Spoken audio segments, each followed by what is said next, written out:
एक बार एक छोटा सा लड़का होता है स्कूल का। उसी क्लास में जो टीचर होते हैं वो कैसे तितलियां एक ककून से निकलकर बाहर आती है उसके बारे में बताते हैं। तो कुछ समय बाद वो लड़का अपने घर के बगीचे में देखता है कि एक ककून लिपटा हुआ है, एक ककून टंगा हुआ है किसी झाड़ी से। तो वो रोज आते और जाते देखता है और एक बार वो देखता है कि उस ककून में से छोटा सा कीड़ा निकल के बाहर आ रहा है, कोशिश कर रहा है, बहुत प्रयत्न कर रहा है।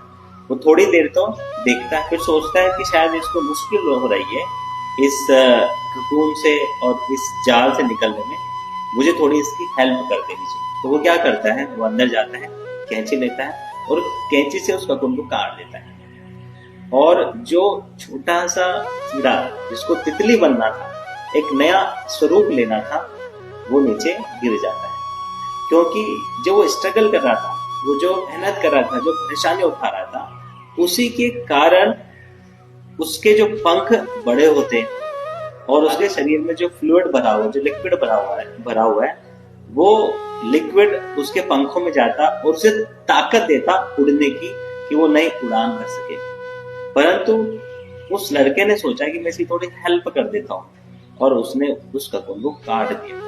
अब उससे क्या हुआ, उससे ये हुआ कि उसके पंख बड़े नहीं हो पाए, जो ताकत उसके पंखों को मिलनी चाहिए थी वो मिल नहीं पाई और वो लाइफ टाइम के लिए एक तरह से वो रेंगने वाला कीड़ा बनकर रह गया। तो कई बार हम भी लाइफ में सोचते हैं कि कहीं से मुझे तुरंत हेल्प मिल जाए, अगर हेल्प मिल जाएगी तो फिर मैं आगे बढ़ जाऊंगा या फिर मेरी प्रॉब्लम सॉल्व हो जाएगी या फिर सुविधाएं हो जाएगी। वो सुविधा के चक्कर में हम अपना ही नाश कर बैठते हैं। तो हमें चाहिए कि लाइफ में जो स्ट्रगल आते हैं, जो परेशानियां आती है, जो प्रॉब्लम्स आती है, जो चुनौतियां आती है, वो हमें निखारने के लिए है, वो हमें आकाश की तरफ उड़ाने के लिए है। तो कहने का तात्पर्य यह है कि हमारे जीवन में क्या अच्छा होता है, क्या बुरा होता है, उसको न देखकर हमें ये देखना चाहिए कि मुझे ये जो चुनौतियों का जो भंडार मेरे सामने रखा हुआ है, इसको मैं कैसे क्रॉस करूं, इसको मैं कैसे पार करूं, भगवान पर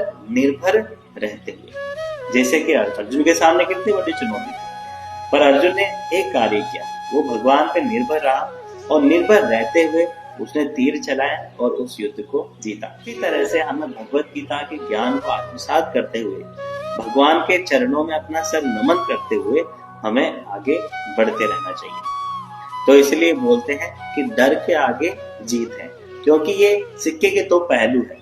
अगर आपकी जीत है तो हो सकता है कि नेक्स्ट कोई हार या चुनौती आपके लिए तैयार बैठी हो,